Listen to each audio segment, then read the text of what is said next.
Nina ebibuuzo byange bisatu nga njagala bigende eri abantu basatu bentaagenze waggulawo nsaba munsheerangire video yange ne batuukeko. Omuli akulira ekitongole kya police Abbas Byakagaba, Inspector General of Police Abbas Byakagaba. Omuli omwogezi w'ekitongole ekyo ekya poliisi gwe bayita Kitumwa Lusokye. Omuli akulira akakiiko k'ebyokulonda omulamuzi Simon Byabakama. These questions are going directly to you, sir men, you basajja mmwe. Bino ebibuuzo byange bijja eri mmwe. Omulamuzi Simon Byabakama, Kitumwa Lusokye ne Inspector General of Police Abbas Byakagaba. Njagala babuuza ekibuuzo. Mmwe muyina monopole ku mirembe.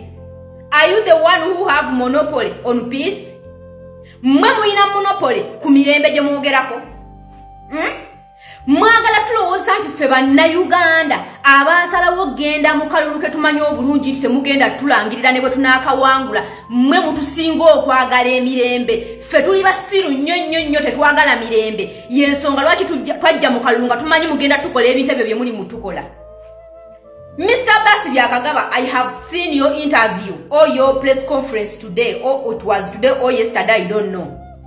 Why are you on defensive side, Uganda police, if you are doing ebintu ebiri mu mateeka?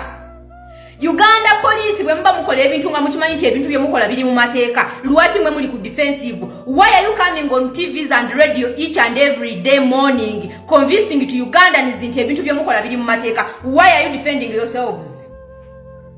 Uganda police no mulamuzi Simon Byabakama mwaba tugamba tukuume emirembe. Mwagala tulowooza nti ffe bannayuganda abajja mu kalulu ke tumanyi obulungi nti mugenda tukuba tyagasi, mugenda tukuba amasasi, temugenda na tulangira wadde tunaba tuwangudde. Mulowooza ffe tutwagala mirembe. You are the one who have monopoly on peace. Abbas Byakagaba ne Kitumwa Lusokye.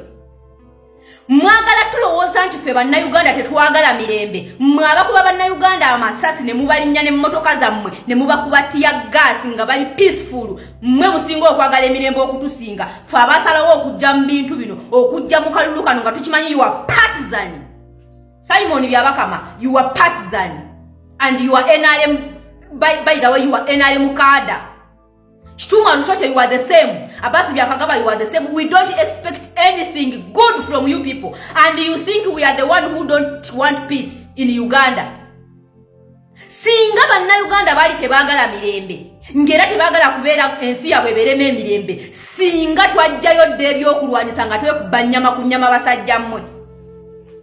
Lwaki mulowooza bannayuganda nti bannayuganda be batagala mirembe? Era mulina okubakuba amasasi, mulina okubakuba tyagasi, mukuume emirembe egyo mugibakaka. Abbas Byakagaba, Kitumwa Lusokye, ani yabagamba nti bannayuganda okubalaga nti baagala emirembe? Mulina gibakaka bukasi na kubakuba tyagasi na masasi nti era be emirembe tebajagala. Era n'okukwata ekkubo ne bagenda mu kalulu akali mu mateeka. Just ekyo kikolwa kya butagala mirembe. Ekyo kyokka kyekikolwa ekiraga bannayuganda nti baagala emirembe. Yo nsonga lwaki bagenda mu kalulu ke bamanyi nti kafu direct tekalimu yadde amazima n'obwenkanya. And you are trying to convince Ugandans that the actions you are doing on them is legit. Era mukuuma nnyo emirembe. For you protecting the peace is beating Ugandans on the streets. Ani yabagamba nti mwokuba tyagasi, okuba bannayuganda amasasi, kukuuma mirembe. Era ekyo ebikolwa ebyo bye mukola bye biraga nti mwagala nnyo emirembe okusinga bannayuganda abawanika obuwanisi fulaga zaabwe n'abajja mu kalulu kano nga bakimanyi bulungi nti temuli yadde obwenkanya. Mwe mulowooza bannayuganda basiru tebamanyi kigambo mirembe na butabangufu? Mwagala tugamba nti bannayuganda okukwata bendera ne bayimba ne bakuba akadodi kitabangula nnyo eddembe okusinga mmwe okujja ku street ne mukwata biikajjegere ne mutandika okuba bannayuganda. Is that what you are trying to convince us? Uganda police, tag those men in this video. Or if you want, you can share this video to those men. Simon Byabakama, Kitumwa Lusokye and Abbas Byakagaba. We are asking you a question. Are you the one who have monopoly on peace? Era mwagala tukakasa nti mwakakiiko k'ebyokulonda ne poliisi n'amagye mmwe mukyasinza okwagala emirembe mu ggwanga Uganda. Y'ensonga lwaki mukuba abantu, mubamenya amagulu, mubakuba tyagasi? Mwagala emirembe. Era ebikolwa ebyo bye mukola bye bikyasinza okuleetawo emirembe mu ggwanga Uganda n'obutebenkevu. Era okuba bannayuganda ku street kye kiraga nti muli mukuuma butebenkevu. Is that what you are trying to convince Ugandans? You people. You think that we are fools, we don't understand. Tetutegeera wakati wa mirembe na butabanguko.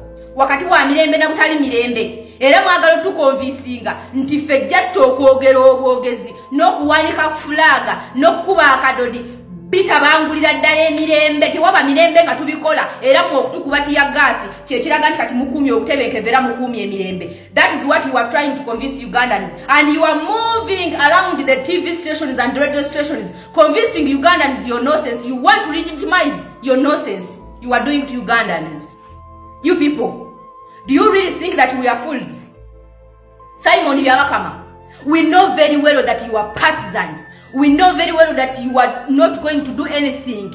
You know very well that you are not in charge of that elections. But can you help us and shut up?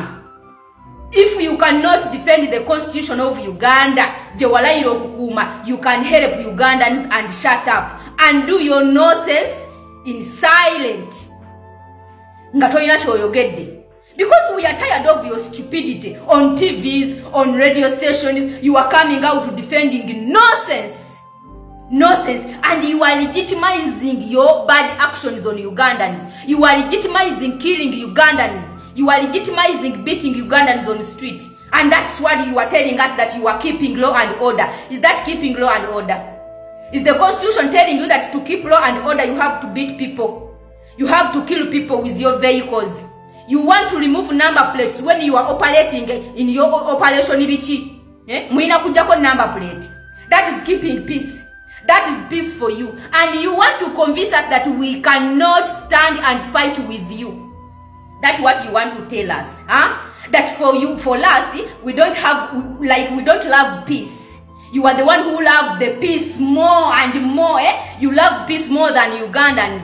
Bana Uganda okumanya tebagala mirembe yensonga bazze ne mu kalunga bakimanyi mugenda bakubati ya gas bazze mu kalunga bakimanyi temugenda na balangira wadde bana bakawangudde. Bana Uganda okumanya tebagala mirembe yensonga lwaki bazze mu kalunga batakwata mundu kubange mundu tebazimanyi kyemwagala tukonvinsinga basajja mmwe. Simon Byabakama Kitumwa Lushoche Abasi Byakagaba Kitumwa Lushoche kati byamulemye Abasi Byakagaba abyekwatiddemu.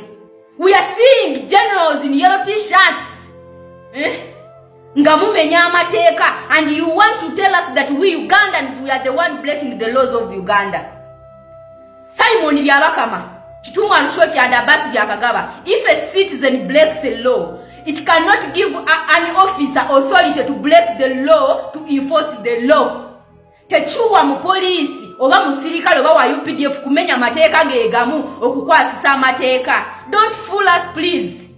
Wadde mwatukweka civic education, wadde mwatukweka rights zaffe ng'abana Uganda, but the small idea we know, you cannot fool Ugandans that the things you are doing on them, it is legit. It is good and correct. No. So please stop fooling Ugandans. Stop fooling Ugandans. And Ugandans, we are going to speak. We are going to stand on our legs to defend ourselves. And we are going to shout until we get our justice.